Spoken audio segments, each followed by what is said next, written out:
Bonjour, dans ce tutoriel, je vais vous parler du masque d'écrêtage. Alors, à quoi ça sert un masque d'écrêtage? Un masque d'écrêtage, ça va nous servir à mettre une image dans une forme. Alors, je vais vous montrer. Donc, vous ouvrez votre forme sur laquelle vous voulez mettre une image à l'intérieur. Alors, il faut impérativement qu'il y ait des pixels. S'il n'y a pas de pixels, par exemple que c'est comme ça, vous ne pourrez pas mettre un masque d'écrêtage. Alors, quand je parle de forme, toutes les formes possibles et inimaginables. Donc vous ouvrez votre image, par exemple le singe là, et vous importez votre image. Et vous la mettez bien au-dessus de la forme. Alors pour mettre un masque d'écrêtage, vous avez plusieurs solutions. Première solution, vous faites un clic droit sur votre calque, et vous venez ici sur créer un masque d'écrêtage, et vous cliquez. Vous voyez, et ça vous met un masque d'écrêtage. Deuxième solution, vous enfoncez la touche Alt, et vous venez entre les deux calques là. Ça fait une petite forme avec un carré et une flèche qui montre vers le bas. Si je l'enlève, ça fait la petite main. Le carré avec la petite flèche, touche Alt enfoncée et vous cliquez. Et ça vous met un masque d'écrêtage. Donc vous pouvez prendre, si vous voulez, votre image, la bouger comme vous voulez. Vous pouvez, si vous voulez, la réduire comme vous voulez. Vous pouvez, si vous voulez, la tourner, faire ce que vous voulez. Si vous voulez bouger les deux images en même temps, vous enfoncez la touche CTRL, vous activez les deux calques, et là vous allez bouger les deux formes en même temps.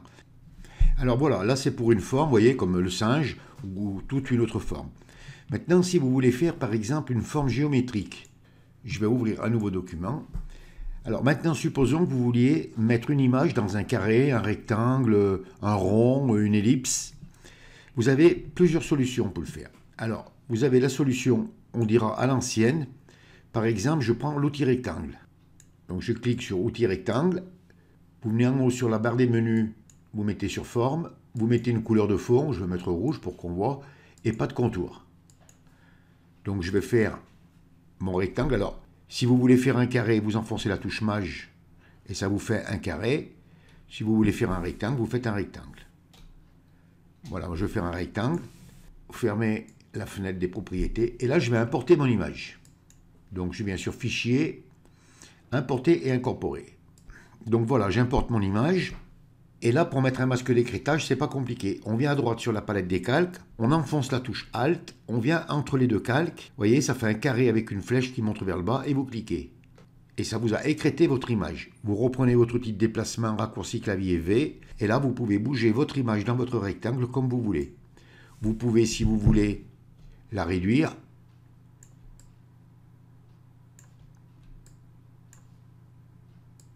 Voilà, vous pouvez la réduire, la positionner comme vous voulez. Mais ça, c'est la technique dite à l'ancienne. Pour faire ça, maintenant, il y a quelque chose de plus simple. Il y a un outil plus simple. D'ailleurs, il me semble bien, si mes souvenirs sont bons, j'avais fait un tutoriel dessus. C'est l'outil image. Donc, je vais tout supprimer. Vous voyez ici, là, vous venez à gauche sur la barre des outils et vous avez ce rectangle avec une croix là. Vous voyez, c'est l'outil image. Vous cliquez dessus. Vous venez en haut et vous avez deux symboles. Un rectangle avec une croix et un rond avec une croix. Donc je vais prendre l'outil rectangle. Donc je fais mon rectangle. Alors la même chose que l'outil vectoriel, si je veux faire un carré, j'enfonce la touche Maj, vous voyez, et ça me fait un carré. Si je lâche la touche Maj, je peux faire un rectangle. Je peux faire ce que je veux. Et là je lâche. Vous voyez, on retrouve exactement le même symbole là. Le rectangle avec la croix. Et là je vais importer mon image. Et là, regardez, l'image s'est posée directement à l'intérieur de mon rectangle. Et ça s'est écrêté automatiquement.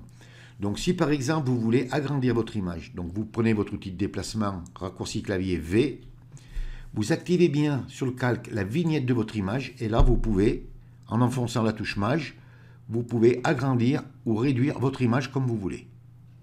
Ensuite, vous pouvez la positionner à l'intérieur. Et touche entrée du clavier pour accepter. Maintenant, si vous voulez, par exemple, bouger les deux images en même temps, vous faites un clic et vous faites un double clic sur votre image, et là, vous pouvez bouger les deux en même temps. Si maintenant, vous voulez, par exemple, réduire juste le rectangle, vous activez à droite sur la palette des calques la vignette de votre rectangle, et vous voyez, ça vous affiche automatiquement la sélection avec les poignets. Vous enfoncez la touche Maj, et là, vous allez pouvoir réduire le rectangle. Mais si, par exemple, je clique dans mon rectangle, et que je fais bouger mon image. Vous voyez, j'ai réduit le rectangle, mais pas l'image. Si je fais un double clic, eh bien, je vais bouger les deux. Vous voyez, c'est bien plus rapide de faire comme ça. Donc avec l'outil rectangle vectoriel, eh ben, on dira à l'ancienne, et là c'est plus rapide. Alors je vais vous montrer si vous voulez par exemple faire un rond. Je vais pousser mes deux images là. Voilà. Vous voyez, je vais prendre mon rond ici là, et je fais la même chose. Alors ça fait un carré, bien sûr. Vous tenez enfoncé la touche maj et ça vous fait un carré. Vous lâchez et vous voyez, il y a le rond dedans. Et la même chose, vous importez une image et vous voyez, l'image s'est posée directement dedans. Vous pouvez activer votre image, prendre votre outil de déplacement raccourci clavier V et là vous pouvez, en enfonçant la touche maj, vous venez sur une poignée et vous pouvez agrandir votre image. Et vous pouvez la positionner comme vous voulez. Touche entrée du clavier pour accepter. Si vous voulez le déplacer, vous faites un double clic. Et vous pouvez déplacer l'image et la forme. Si vous voulez réduire uniquement la forme, vous cliquez sur la vignette, là, touche maj, ça vous a mis la sélection, vous venez sur une poignée et vous réduisez. Vous venez à l'intérieur, vous pouvez faire bouger votre image. Si vous faites un double clic, eh bien vous bougez les deux en même temps. Vous voyez, c'est bien plus rapide et c'est plus simple. Et vous pouvez travailler comme vous voulez. À partir de là, vous pouvez faire une forme d'ellipse, là vous pouvez faire un carré, vous pouvez faire ce que vous voulez. Donc vous avez vu, c'est relativement intéressant et rapide. C'est des méthodes qu'il faut connaître. C'est vrai qu'on a toujours tendance, même moi je le fais, j'ai plutôt tendance à venir prendre l'outil rectangle ou l'outil ellipse, et bien souvent je me dis, mince, j'aurais dû prendre l'outil image, je serais allé plus vite. Donc vous le saurez, utilisez-la, cette fonction, faites-le quelques fois, et vous allez vite vous familiariser avec, et vous verrez que ça vous fera gagner du temps, et ce sera plus intéressant. On peut utiliser aussi le masque d'écrêtage avec les calques de remplissage et les calques de réglage.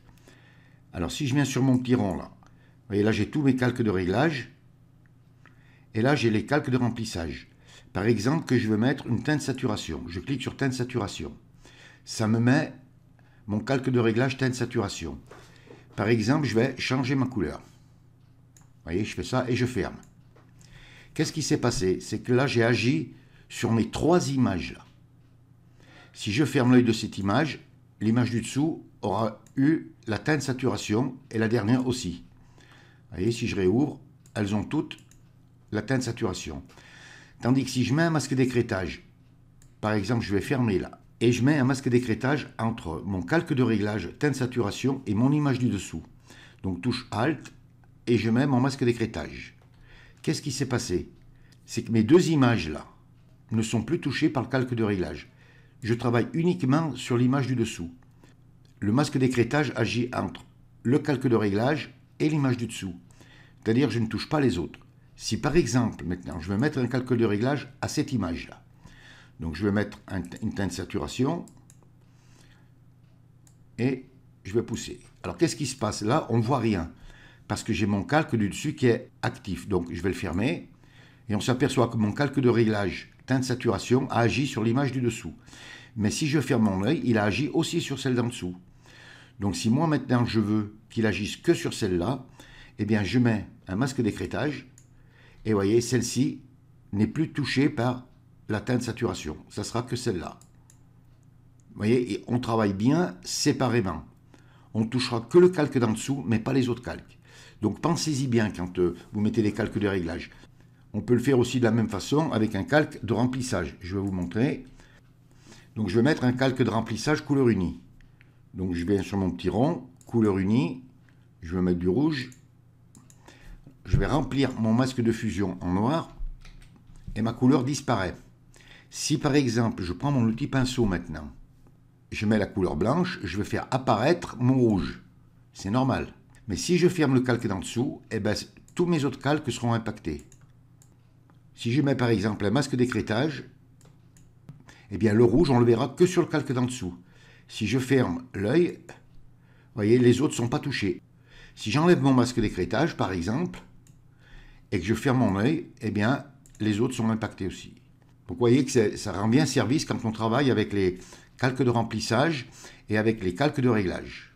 On travaille uniquement sur le calque d'en dessous. Alors on peut, si on veut aussi, l'utiliser dans un texte. Donc je vais ouvrir un nouveau document et je vais écrire mon texte. Donc vous écrivez votre texte avec n'importe quelle couleur de fond, il n'y a pas de problème, et vous importez votre image. Donc je viens sur Fichier, importer et incorporer. Et je vais chercher mon image. Voilà, j'ai mon image. Alors vous pouvez tout de suite, sans accepter, venir à droite sur la palette des calques. Votre image s'est bien posée au-dessus de votre texte. Vous enfoncez la touche Alt, vous venez entre les deux, vous avez votre petit carré avec votre petite flèche qui montre vers le bas et vous cliquez.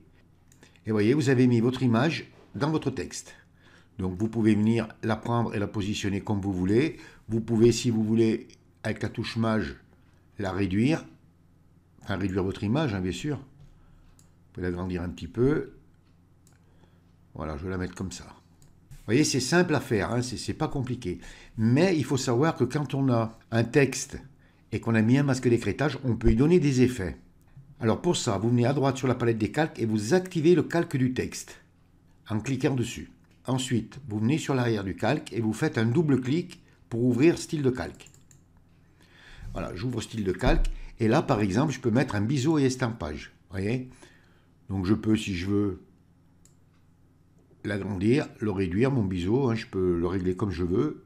Je vais le mettre un peu comme ça. On peut mettre, si on veut, une ombre interne. On peut mettre une lueur interne, si on veut. Vous voyez, on peut mettre tous les réglages qu'on veut. Alors ensuite, vous reprenez l'outil texte, donc raccourci clavier T, et là, vous pouvez y donner un mouvement. Alors, vous venez sur le T, là, vous cliquez, et vous venez ici, là. Et par exemple, vous pouvez mettre une forme de drapeau, par exemple, vous voyez. Vous pouvez le travailler comme vous voulez, à l'horizontale, à la verticale. Enfin, vous pouvez vous amuser comme vous voulez. Voyez. Vous pouvez mettre une arc supérieure. Là aussi, hein, vous pouvez effectuer des réglages. Hein. Vous pouvez la mettre en inférieur, hein, comme vous voulez. Vous voyez, ça laisse une large plage. Malgré le masque d'écrêtage, eh bien, on peut faire tout ce qu'on veut. Je vais le remettre en inflexion supérieure. Voilà. Et je dis OK. Alors ensuite, quand vous avez fait, par exemple, vos formes ou votre texte et que vous voulez les enregistrer, n'oubliez pas de fermer l'arrière-plan et là, vous l'enregistrez en PNG. Vous pouvez l'enregistrer aussi en PSD pour pouvoir éventuellement y revenir dessus. Si par exemple, vous voulez le réduire ou l'agrandir, eh bien, vous activez vos deux calques, comme je vous ai montré, touche CTRL et vous activez les deux calques. Et ensuite, touche Maj, vous pouvez réduire votre texte, l'agrandir. Vous pouvez, si vous voulez, le faire pivoter, vous pouvez faire ce que vous voulez. Vous voyez quand même l'utilité du masque d'écrêtage, ça laisse une large plage pour réaliser tout ce qu'on veut. Et la même chose, vous pouvez, si vous voulez, bouger votre image à l'intérieur. Et ça n'impacte pas les effets que vous avez mis. Et puis c'est en l'utilisant, c'est en faisant des textes, en prenant des images, que vous comprendrez de mieux en mieux et vous réaliserez vraiment de belles choses. Et bien voilà, il ne vous reste plus qu'à vous mettre au travail et à réaliser plein de belles choses. Ce tutoriel est terminé. Si vous avez aimé, vous cliquez sur j'aime. Abonnez-vous à ma chaîne, ça me fera plaisir. Merci et à bientôt pour un nouveau tuto.